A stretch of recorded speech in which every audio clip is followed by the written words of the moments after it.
ഈവനിങ്ങിൽ ചെറിയൊരു അടുക്കളത്തോട്ടം സെറ്റ് ചെയ്യാനുള്ള പരിപാടിയാണ്. ഒരാഴ്ചയായി ഇതിന്റെ പുറകെ ആയിട്ട് കേട്ടോ. അങ്ങനെ ഞാൻ അവധിക്കാലത്ത് വരുമ്പോൾ ഓരോന്ന് നട്ടുവെക്കും. അനിയത്തി അമ്മ അനിയനും ശ്രദ്ധിക്കാതെ നശിപ്പിക്കും.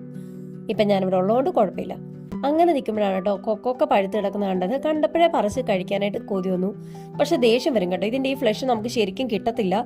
അതിന്റെ കുരു അങ്ങോട്ട് തടഞ്ഞിട്ട് അതിന്റെ തൊലിയും വിട്ട് വരത്തില്ല. ഒരു ദേഷ്യം പിടിപ്പിക്കുന്ന പഴമാണ് കേട്ടോ. പിന്നെ നിങ്ങൾ കാണാത്തവർക്കായിട്ട്, കോട്ടയംകാർക്ക് ഇടുക്കിക്കാർക്കൊക്കെ അറിയാം, കാണാത്തവർക്കായിട്ട് കാണാൻ വേണ്ടിയിട്ടാണ് കേട്ടോ. അപ്പോഴാണ് മേളത്തെ വീട്ടിലെ ചേച്ചി ദേ ഒരു ചക്ക പറിച്ചു, പകുതി തരാൻ വെച്ചാൽ കയറി വരാൻ പറഞ്ഞു.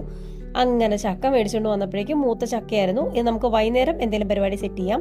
ഒത്തിരി വെയിൽ വേണ്ടാത്തതുകൊണ്ട് ഞാൻ ചെറിയ രീതിയിൽ ഷെയ്ഡൊക്കെ സെറ്റ് ചെയ്തിട്ടുണ്ട് കേട്ടോ. ഈ ചൈനീസുകാരുടെ ഫാമിംഗ് വീഡിയോസ് ഒക്കെ കണ്ടാണ് ഞാൻ ഇതുപോലത്തെ ടെക്നിക്സ് ഒക്കെ ഒന്ന് ട്രൈ ചെയ്ത് നോക്കിയത്. ഇതൊക്കെ സക്സസ് ആവും ദൈവത്തിനറിയാം. കൂടെ എല്ലാത്തിനും മിക്കി ഉണ്ടായിരുന്നു കേട്ടോ. കുളിയൊക്കെ കഴിഞ്ഞ് വന്നപ്പോഴേക്കും അമ്മ പറഞ്ഞു നമ്മുടെ ഈ ചക്കയെ അരിഞ്ഞൊന്ന് സെറ്റാക്കി കൊടുക്കാൻ പറഞ്ഞു. ഒരു ബുദ്ധിമുട്ടില്ല, നമ്മൾ അരിഞ്ഞു കൊടുത്താൽ മതി. നമ്മുടെ അമ്മ നന്നായിട്ട് വേവിക്കുകയും അതിൻ്റെ കൂടെ മീൻകറിയും എന്ത് വേണമെങ്കിലും സൈഡായിട്ട് സെറ്റ് ചെയ്തോളും. പക്ഷെ ഞാൻ വേവിക്കാനൊന്നും മെനക്കെട്ടില്ല. എനിക്ക് വറക്കുന്നത് ഭയങ്കര ഇഷ്ടമാണ്.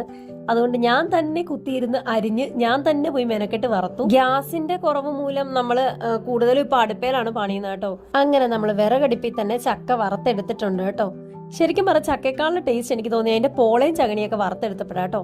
നിങ്ങൾക്ക് ഏതാ ഇഷ്ടം? കമന്റ് ചെയ്യണേ.